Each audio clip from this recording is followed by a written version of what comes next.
નમસ્કાર, ન્યૂઝ 18 ગુજરાતીમાં આપનું સ્વાગત છે। હું છું આપની સાથે સંધ્યા। જોઈએ સમાચાર વિસ્તારથી। મેચ રસિકો માટે મેટ્રો વિભાગનો મહત્વનો નિર્ણય છે। અમદાવાદમાં યોજાનારી આઈપીએલ મેચને લઈને સ્પેશિયલ ટિકિટ બહાર પાડી છે। આઈપીએલ મેચને ધ્યાને રાખી મેટ્રોએ સમયમાં પણ વધારો કર્યો છે અને સ્પેશિયલ પેપર ટિકિટનો ચાર્જ ₹50 જાહેર કર્યો છે। મોટેરા સ્ટેડિયમથી સવારે 6 વાગ્યાથી રાત્રે 12 વાગ્યા સુધી ચાલુ રહેશે મેટ્રો ટ્રેન અને સ્પેશિયલ ટિકિટ પણ બહાર પાડવામાં આવી છે, જેનો ચાર્જ છે ₹50। તો મેચ રસિકો માટે સારા સમાચાર। જે લોકો મેચ જોવા જઈ રહ્યા છે સ્ટેડિયમ સુધી, તે મેટ્રોમાં મુસાફરી કરી શકે, શાંતિથી મોડી રાત્રે તેઓ મેચ નિહાળીને પરત ફરી શકે, તે માટે સ્પેશિયલ આ સુવિધા આપવામાં આવી છે।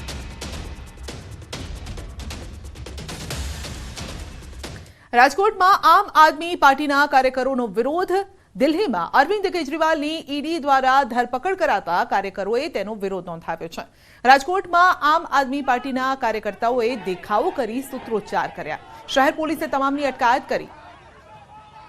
તો ગઈકાલે ઈડીએ મોડી રાત્રે અરવિંદ કેજરીવાલની ધરપકડ કરી હતી, જેના વિરોધમાં આમ આદમી પાર્ટીના કાર્યકર્તાઓ ગુજરાતમાં પણ ઠેર ઠેર જગ્યાએ રસ્તા પર ઉતર્યા છે, વિરોધ કરી રહ્યા છે ધરપકડનો।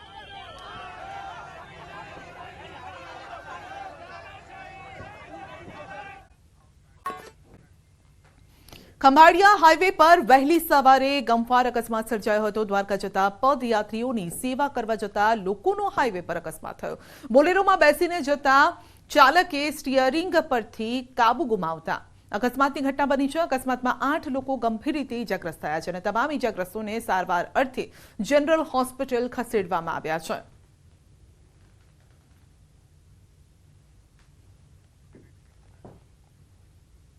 હોળી ધૂળેટી પર્વને આસ્થા સભર રીતે મનાવવામાં હજારો શ્રદ્ધાળુઓ દ્વારકા હવે પહોંચી રહ્યા છે। પગપાળા યાત્રા કરીને પહોંચી રહ્યા છે અને ત્યારે દર વર્ષે સમસ્ત સતવારા સમાજના લોકો મુંબઈના ભિવંડીથી સાયકલ સંઘ દ્વારા દ્વારકા પહોંચે છે।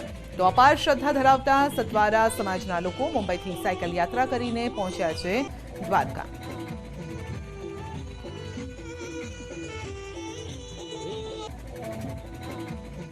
હોળી ઉત્સવ મનાવવા માટે અમારું આ બીજું વર્ષ છે। અમે આ બીજા વર્ષમાં પણ હોળીના દિવસે પહોંચવાનો અમારો ટાર્ગેટ હતો। 2 દિવસ પ્લસ છીએ અમે બિફોર આલીથી અને અમારા સાયકલ વીરોએ અમને એટલો સાથ સહયોગ આપ્યો, સેવકોને અને બધાને પણ બહુ મજા આવી અને નેક્સ્ટ યરમાં પણ અમે આવશું। રાજ્યમાં હોળી અને ધૂળેટીને લઈને 108 સેવા દ્વારા ખાસ એક્શન પ્લાન તૈયાર કરવામાં આવ્યો છે। તહેવારો દરમિયાન મોટાભાગે લોકો ફરવા જતા હોય છે, જેને લઈને આકસ્મિક ઘટનાઓમાં વધારો થતો હોય છે। પાછલા વર્ષોમાં બનેલી આકસ્મિક ઘટનાઓને ધ્યાને લઈને આ વર્ષે આકસ્મિક ઘટનાઓમાં વધારો થવાની શક્યતા પણ વ્યક્ત કરવામાં આવી છે, જેને લઈને એમ્બ્યુલન્સની સંખ્યાને 500 જેટલી વધારી દેવાઈ છે। સાથે જ ખાણીપીણી અને પાકા રંગોથી દૂર રહેવા લોકોને અપીલ પણ કરવામાં આવી છે। 108ની ટીમ દ્વારા ખાસ સૂચન પણ કરવામાં આવ્યા છે।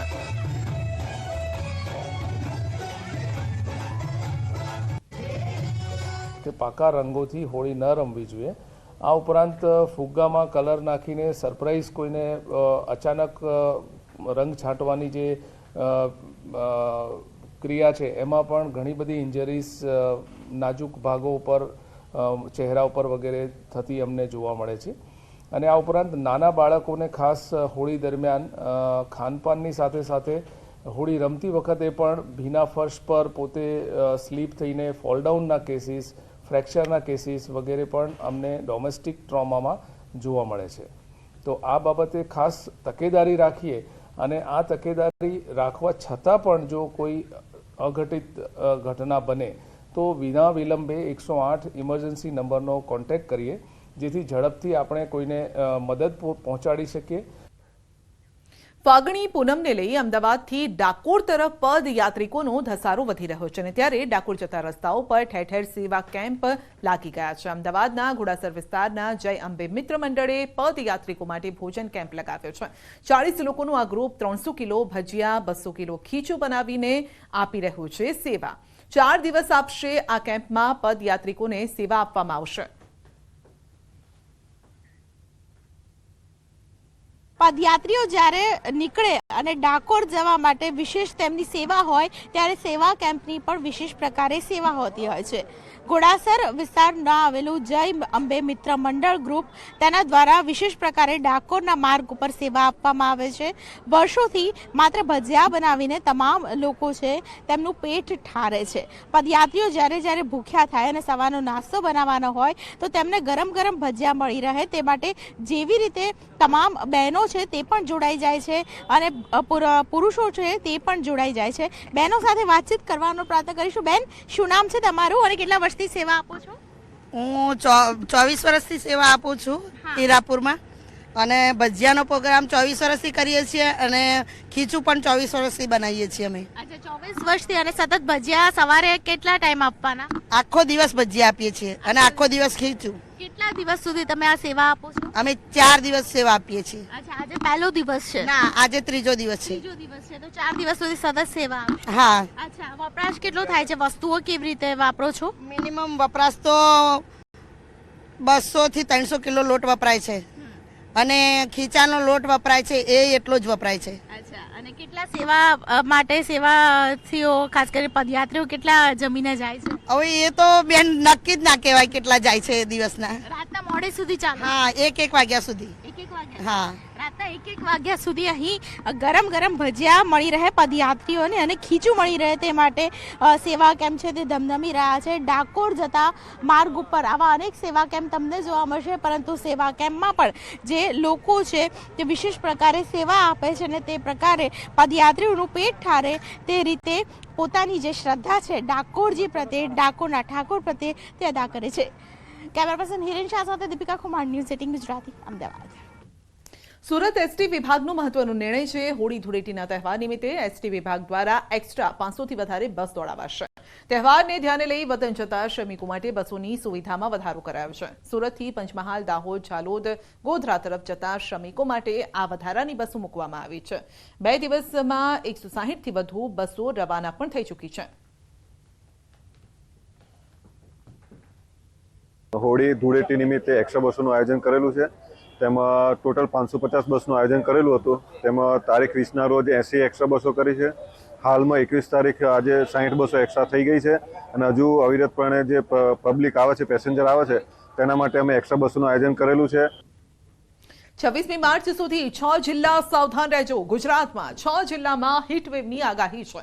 કચ્છ અને સૌરાષ્ટ્રના 5 જિલ્લા માટે આગાહી છે. 26મી માર્ચ સુધી 6 જિલ્લામાં ગરમીનું પ્રમાણ વધારે રહેશે. આ સાથે હીટવેવ એટલે કે ગરમ પવનો ફૂંકાશે. તો 6 જિલ્લાના રહીશો સાવધાન. 26મી તારીખ સુધી હોળીની મજા પણ બગડી શકે છે, કારણ કે આ સમયે હીટવેવની શક્યતા છે.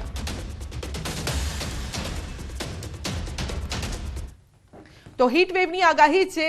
કયા કયા જિલ્લા માટે આગાહી છે આપને જણાવી દઈએ. તો હીટવેવની આગાહી ક્યાં છે? ગંભીર જે ચેતવણી આપવામાં આવી છે, હાનિકારક ગરમી અને ઉષ્ણ લહેરની ચેતવણી, એટલે કે જ્યારે પવનો ફૂંકાતા હોય છે ત્યારે ગરમ પવનો ફૂંકાતા હોય છે અને જેની અસર જોવા મળશે કચ્છ, ભુજ, આ સાથે સૌરાષ્ટ્રમાં પોરબંદર, રાજકોટ, જુનાગઢ, અમરેલી અને ગીર સોમનાથમાં તેની અસર જોવા મળશે. એટલે કે બપોરનો સમય જ્યારે જે તાપ હોય છે માથે આવી જતો હોય છે સુરત દાદા, ત્યારબાદ સાંજ સુધી આપે બહાર નીકળવું નહીં, નહીતર હીટવેવના કારણે હીટસ્ટ્રોક આવતા હોય છે, ડિહાઇડ્રેશનનો લોકો શિકાર થતા હોય છે, ચક્કર આવવાની સમસ્યા પણ વધી જતી હોય છે.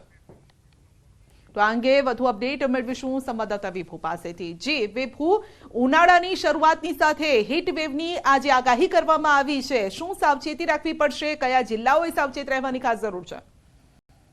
સંધ્યા હવામાન વિભાગ દ્વારા આગાહી કરવામાં આવી છે કે સૌરાષ્ટ્રના જે દરિયાકાંઠાના વિસ્તારો છે ત્યાં હીટ વેવ રહેશે. એટલે કે દરિયાકાંઠાનો જે વિસ્તાર છે 37 ડિગ્રી આસપાસ તાપમાન રહેતું હોય છે, પરંતુ સામાન્ય તાપમાન કરતા પણ 3 થી 7 ડિગ્રી તાપમાન ઊંચું જોવા મળી રહ્યું છે અને તેને લઈને જ હીટ વેવની આગાહી આપવામાં આવી છે. સંધ્યા, દર વખતે એવું હોય છે કે ઉનાળામાં સૌથી વધારે લોકો દરિયાકાંઠાના વિસ્તારોમાં ફરવા જવાનું પસંદ કરતા હોય છે, કારણ કે જે અન્ય શહેરો કરતા દરિયાકાંઠાના વિસ્તારોનું તાપમાન છે તે નીચું રહેતું હોય છે. પરંતુ ચાલુ વર્ષે જોવા શરૂઆતમાં જ જે ઠંડા રહેતા શહેરો છે, તે વિસ્તારો છે, તે દરિયાકાંઠાના તે જ ગરમ થઈ રહ્યા છે. એટલે લાગી રહ્યું કે ક્લાઇમેટ ચેન્જની અસર છે તે ઋતુઓ પર જોવા મળી રહી છે. જી વિભુ, આપનો આભાર. જામનગરમાં વકીલની હત્યાના કેસમાં થઈ છે 2 આરોપીની ધરપકડ. ચકચારી હારૂન પાલેજા કેસના 2 આરોપીઓને પોલીસે ઝડપી પાડ્યા છે. અગાઉ ઘટનામાં સાયચા ગેંગના 15 શખ્સોને હત્યા કર્યાની ફરિયાદ નોંધાઈ હતી. આ શખ્સોએ હત્યા કરી હોય તેવી ફરિયાદ નોંધાઈ હતી અને પોલીસ દ્વારા આ કેસને લઈને આગળની તપાસ પણ હાથ ધરાઈ છે.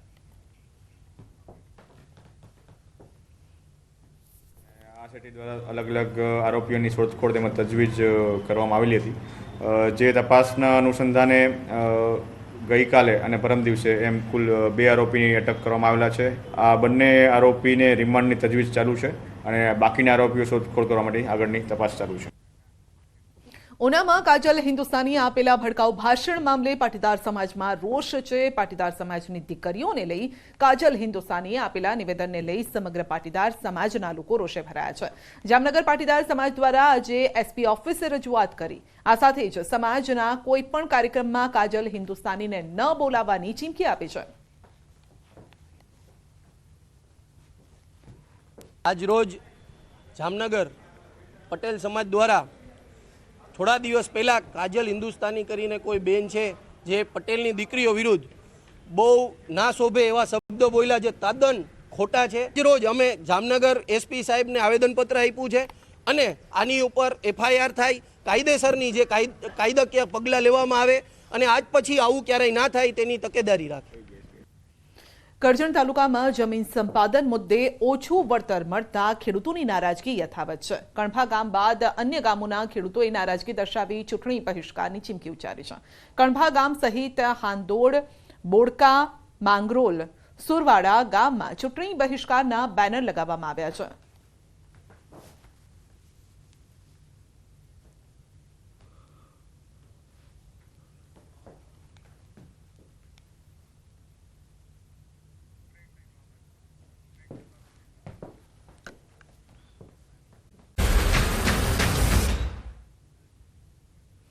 ગાંધીજીની સ્મૃતિઓની સાક્ષી પૂરતા પોરબંદરના પાણી અને હવાએ રાજકીય રંગ પકડી લીધો છે અને ત્યારે છેલ્લા 5 વર્ષથી પોરબંદરમાં સાંસદ રહેલા રમેશ ધડુક પ્રજાની અપેક્ષાઓ પર ખરા ઉતર્યા છે કે ખરા.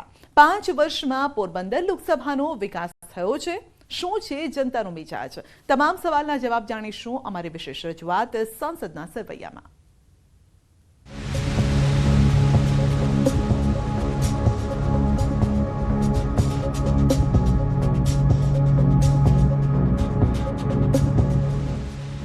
જેની મિની શિકાગો સાથે સરખામણી થતી હોય એ શહેર એટલે પોરબંદર, જેની દેશમાં જ નહીં પરંતુ વિશ્વમાં પણ ગૂંજ હોય તેવા મહાત્મા ગાંધીજીનું જન્મસ્થળ એટલે પોરબંદર.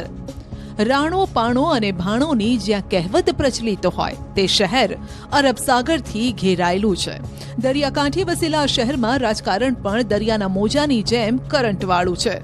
1996માં જૂનાગઢમાંથી છૂટો પડેલ નાનકડો પોરબંદર જિલ્લો રાજકીય રીતે મહત્વનો છે. સુદામાનગર તરીકે ઓળખાતા પોરબંદરમાં છેલ્લા 5 વર્ષથી ભાજપના સાંસદ રમેશ ધડુક ચૂંટાઈને આવ્યા. આ વખતે રમેશ ધડુકની ટિકિટ કાપીને ભાજપે મનસુખ માંડવિયાને મેદાને ઉતાર્યા. ત્યારે આ વખતે ખરાખરીનો ખેલ થવાનો છે. છેલ્લા 5 વર્ષમાં સાંસદના કામ કેવા બોલે છે, પોરબંદરમાં રમેશ ધડુકે કેવું પાણી બતાવ્યું છે તે જાણવા માટે અને સંસદના 5 વર્ષનો હિસાબ કિતાબ જાણવા માટે અમારી ટીમ ગ્રાઉન્ડ ઝીરો પર લોકોની વચ્ચે પહોંચી. ત્યારે મિશ્ર પ્રતિસાદ જોવા મળ્યો. કેટલાક લોકો રમેશ ધડુકની કામગીરીના ભરપેટ વખાણ કરતા થાકતા નથી. ઘણા લોકો કહે છે કે રમેશ ધડુકનું ઘર ગોંડલ હોવા છતાં તેઓ તેમના લોકસભા વિસ્તારમાં સતત સક્રિય જોવા મળ્યા. તો મહિલાઓનું માનવું છે કે ઘણા કામ હજુ થવાના બાકી છે. સંસદ તરીકે રમેશભાઈ ધડુકની જવાબદારી આવી ત્યાંથી નાના મોટા ખૂબ કામો થયા છે. વિકાસના કામો પણ ખૂબ થયા છે, રસ્તાઓના કામો પણ ખૂબ થયા છે, પાણીની વ્યવસ્થા માટેના કામો પણ ખૂબ થયા છે. અમારે આ બાજુની વાત કરીએ ઘેડ વિસ્તારમાં કે 15-20 ગામોને લઘુ પડતી યોજના અમીપુર સિંચાઈ ડેમ યોજનાનું કામ ખોરંભે ચડેલું હતું ગેટનું, એ પણ માનની ધડુક સાહેબની મહેનતથી હમણાં જ એનું ખાતમુહૂર્ત થયું ને. તો કેટલાક લોકોનું કહેવું છે કે હજુ પોરબંદર વિકાસ ઝંખે છે. અહીં બંદરનો વિકાસ થયો નથી. એરપોર્ટ છે પરંતુ ફ્લાઇટ નથી આવતી. પર્યટન સ્થળનો જોઈએ તેવો વિકાસ જ નથી થયો. 5 લોકસભા મત વિસ્તારની અંદર છેલ્લા 5 વર્ષમાં કોઈ પણ જાતની કામગીરી થયેલી નથી. જ્યારે આખા ઇન્ડિયામાં 50 કિલોમીટરની અંદર કોઈ પણ જગ્યાએ 4 ટોલ નાકા કે 3 ટોલ નાકા આવેલા નથી. આ ઉપરાંત પ્રવાસન ક્ષેત્રે પણ હાવ ઝીરો છે. બંદરમાં કોઈ કામગીરી થઈ નથી. જે 12માસી બંદર હોવા છતાં જે 55 જેટલા વાહનો આવતા એને બદલે અત્યારના માત્ર કોસ્ટગાર્ડના જ 2-4 વાહન આવે જ, બાકી કોઈ આવતું નથી. આ પ્રમાણે ઉપરાંત એરપોર્ટની કામગીરી 2 સંસદ હોવા છતાં પણ એરપોર્ટ છે એ છેલ્લા 1 વર્ષથી બંધ છે.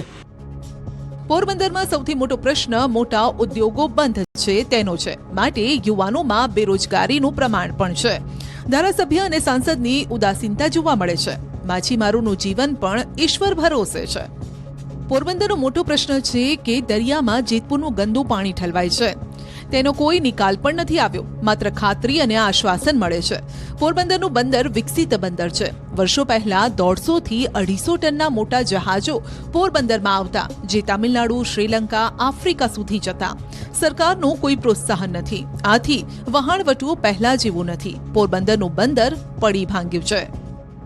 ઘણું બધું સારું કામ છે એનું. આપણા ઘર ઘર સુધી પહોંચીને બધાની સાંભળે છે, બધાનું નાના એવા વ્યક્તિનું પણ સાંભળે છે. ઘણા બધા કામ પોરબંદર માટાણે ઘણા બધા સારા થયા છે. કામ રોડ, રસ્તા, જેમ કે ઘણું બધું સારું જે જરૂરિયાત છે એના પ્રમાણે ઘણી બધી અત્યારે સુવિધા સારી છે પોરબંદરમાં જે પ્રમાણે હતી એના કરતાં. પણ અત્યારે આપણે જોઈએ તો પોરબંદરમાં ઉદ્યોગની એક ખાસ જરૂર છે, જેની માટે આપણે આપણા બાળકને કે કોઈ પણ ઉદ્યોગ હોય તો અહીંયા ઘણા બધા એવા છે જેને અત્યારે અહીંયાથી બહાર જવું પડે છે. વ્યક્તિગત માણસ સારા, પણ અમુક કામે થવા જોઈએ ને. એવી રીતે સિટીની અંદર એ ઘણા પ્રોબ્લેમો છે, પણ એ પણ હજી થયા નથી. નગરપાલિકામાં કોઈ જવાબ આપતું નથી, એટલે એને જરા કંટ્રોલ કરવાની જરૂર છે. ઉદ્યોગ તો આજે 15 થી 20 વર્ષ થઈ ગયા ગામની અંદર એક પણ ઉદ્યોગ છે. બિરલાની અંદર એ લિમિટેડમાં છે કે 2000 માણસો કરે છે કાયમી, એને પણ છૂટા કરવા માગે છે. હજી સુધીમાં કોઈ ઉદ્યોગ આવ્યા નથી ને આ ઉદ્યોગની કોઈ ચર્ચા જ કોઈ કરતું નથી. સંસદ સભ્ય એટલા વરામાં ખાલી વાતું કરે, તાળી પાડે, મત આપો, વયા જાય. આ જ એનું કામ. પોરબંદર જિલ્લો બન્યાના આટલા વર્ષો બાદ પણ પોરબંદર સુધી લાંબા અંતરની ટ્રેન નથી મળી. ગુડ્સ ટ્રેન બંધ કરી દેવામાં આવી. હાર્બર ટ્રેનની કોઈ કામગીરી નથી કરાઈ. હરિદ્વાર સુધીની ટ્રેન આપવામાં આવી નથી. તો જૂનામાં જૂનું એરપોર્ટ પોરબંદરનું છે. હાલ આ એરપોર્ટ મૃતપાય બન્યું હોય તેમ લાગે છે. મોટાભાગના NRI પોરબંદરમાં વસે છે અને ત્યારે એરપોર્ટ શરૂ થાય તો પ્રવાસનને વેગ મળે અને ધંધા રોજગાર તથા આર્થિક સમૃદ્ધિને પણ બળ મળે. પોરબંદરને માટે એરપોર્ટ છે, નેશનલ હાઈવે છે, જે પોરબંદરથી સિયાચીન સુધીની ગોલ્ડન એક્સપ્રેસ હાઈવેની કોરિડોર છે, એમાં પણ પોરબંદર છે. તો એનો એક સારો લાભ લઈ શકાય. અને પોર્ટમાં પણ ફેસિલિટી અત્યારે બીજા બધા પોર્ટને આજે ગુજરાતનું સૌથી પહેલું મેરીટાઈમ બોર્ડ જે હતું એ ગુજરાતમાં હતું. તો એ મેરીટાઈમ બોર્ડનો પણ જો થોડો વિકાસ સાથે પોરબંદરને કરવામાં આવે તો પણ ઇકોનોમીમાં ફરક પડે. હવે પોરબંદરના સાંસદ રમેશ ધડુકની સંસદમાં કેવી કામગીરી રહી તેની વાત કરીએ. છેલ્લા 5 વર્ષમાં રમેશ ધડુકે સંસદમાં 76% હાજરી આપી, 7 ડિબેટમાં ભાગ લીધો અને 36 સવાલ કર્યા. પોરબંદરના રાજકીય ઇતિહાસની જો વાત કરીએ તો આ બેઠક ભાજપનો ગઢ મનાય છે. વર્ષ 2019 લોકસભાની ચૂંટણીમાં રમેશ લવજી ધડુકને ચૂંટણી મેદાનમાં ઉતારવામાં આવ્યા. તેમણે કોંગ્રેસના લલિત વસોયાને 2,29,823 મતોથી કારમો પરાજય આપ્યો. પરંતુ તેમની લોકસભા વિસ્તારમાં સતત નિષ્ક્રિયતા અને જનસંપર્કના અભાવે ધડુકનું પત્તું કાપી ભાજપે દિગ્ગજ નેતા મનસુખ માંડવિયાને અહીંથી ઉતાર્યા. જેની સામે 2019ની ચૂંટણીમાં હારેલા ઘોડા લલિત વસોયા પર ફરી કોંગ્રેસે દાવ લગાવ્યો. ગોડમધર સંતોકબેન જાડેજા અને તેમના પુત્ર કાંથલ જાડેજાનો ગઢ કહેવાતા પોરબંદર લોકસભા બેઠકની અંદર કુલ 7 વિધાનસભાની બેઠક આવે છે, જેમાં રાજકોટ જિલ્લાની 3, પોરબંદર જિલ્લાની 2, જૂનાગઢ જિલ્લાની 2 બેઠકનો સમાવેશ થાય છે. જેમાં ગોંડલ, જેતપુર, ધોરાજી, પોરબંદર, કુતિયાણા, માણાવદર અને કેશોદનો સમાવેશ થાય છે. પોરબંદર અને માણાવદર બેઠક ખાલી થતા ત્યાં પેટા ચૂંટણી યોજાશે. બાકીની 4 બેઠક પર ભાજપનું રાજ છે, જ્યારે કુતિયાણામાં SPના ધારાસભ્ય છે. પોરબંદર લોકસભા બેઠક પર મતદારોની સંખ્યાની વાત કરીએ.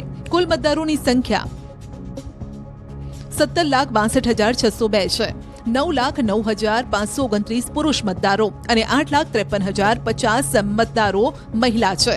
23 થર્ડ જેન્ડર મતદાર પણ છે. પોરબંદર લોકસભા જ્ઞાતિ આધારિત મતદારોની જો વાત કરીએ તો આ બેઠક પર વર્ષોથી પટેલ આહિર મતદારોનો દબદબો રહ્યો છે. પટેલ મતદારો 25 થી 30%, આહિર મેર 20 થી 25%, ઓબીસી મતદારો 30 થી 40% છે. આ જ જ્ઞાતિ સમીકરણને ધ્યાનમાં રાખી ભાજપ અને કોંગ્રેસે ફરી એકવાર પટેલ ઉમેદવારને જ પોરબંદરનું પાણી માપવા મેદાને ઉતાર્યા છે. બંનેએ જોરશોરથી ચૂંટણી પ્રચાર શરૂ કરી દીધો છે. બંને જીતના દાવો પણ કરી રહ્યા છે. ભારતીય જનતા પાર્ટી હંમેશા વિકાસની રાજનીતિમાં માને છે. અમે લોકો જ્યાં લડીએ છીએ ત્યાં વિકાસ એ અમારો હંમેશા એજન્ડા રહ્યો છે. પાછલા 10 વર્ષના કામ અને 5 વર્ષના આગામી 5 વર્ષનું પ્લાનિંગના આધાર ઉપર અમે જનતા જનાર્દનની વચ્ચે તર ગયા છીએ.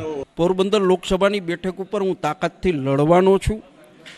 રહી વાત જીતની, તો આપના મીડિયાના મારફતે કહું છું કે આ ચૂંટણી હું જીતીને બતાવીશ. એવા કયા મુદ્દા હશે કે જેના કારણે લલિત વસોયાને જીત મળશે? અનેક મુદ્દાઓ છે. પહેલી વાત તો લલિત વસોયાને જીત મળશે ની વાત કરું તો હું સ્થાનિક ઉમેદવાર છું. કાયમી ધોરણે લોકોના પ્રશ્ને લોકોની વચ્ચે જઈ અને એના પ્રશ્નો ઉઠાવું છું, એના પ્રશ્નો માટે લડું છું. એક લડાયક માણસ તરીકેની પ્રજાની અંદર મારી છાપ છે. એ છાપનો પણ હું ફાયદો લેવાનો છું. હાલ તો પોરબંદર અને માણાવદરના કોંગ્રેસના ધારાસભ્યના રાજીનામાના કારણે પોરબંદર કોંગ્રેસમાં ભૂકંપ જેવી સ્થિતિ છે. પોરબંદરમાં કોંગ્રેસનું કોઈ રણીધણી બચ્યું નથી. ઉપરથી અર્જુન મોઢવાડિયા ભાજપમાં જોડાઈ જતા કોંગ્રેસ સમર્થિત આહિર મતો પણ વહેંચાઈ જશે. આવા સંજોગોમાં પોરબંદર બેઠક પર જીતવું કોંગ્રેસ માટે લોઢાના ચણા ચાવવા સમાન છે. અંતમાં નજર કરીએ ટોપ 3 હેડલાઇન્સ પર. ગુજરાત કોંગ્રેસમાંથી રોહન ગુપ્તાનું રાજીનામું, પત્રમાં નારાજગી સાથે અપમાનિત કર્યાનો ઉલ્લેખ કોંગ્રેસના સંચાર વિભાગના એક નેતા પર આક્ષેપ. અમરેલીની શાંતાબા હોસ્પિટલ ફરી વિવાદમાં, 15 દર્દીઓને ઇન્જેક્શન આપતા આવ્યું રિએક્શન, જોકે તમામની હાલત સ્થિર. ભરૂચમાં અસામાજિક તત્વોનો કહેર, મંદિરમાં જ્વલનશીલ પદાર્થ ફેંકી કરી આગચંપી, ધાર્મિક લાગણી ઉશ્કેરાય તેવા કાગળો ફેંક્યા.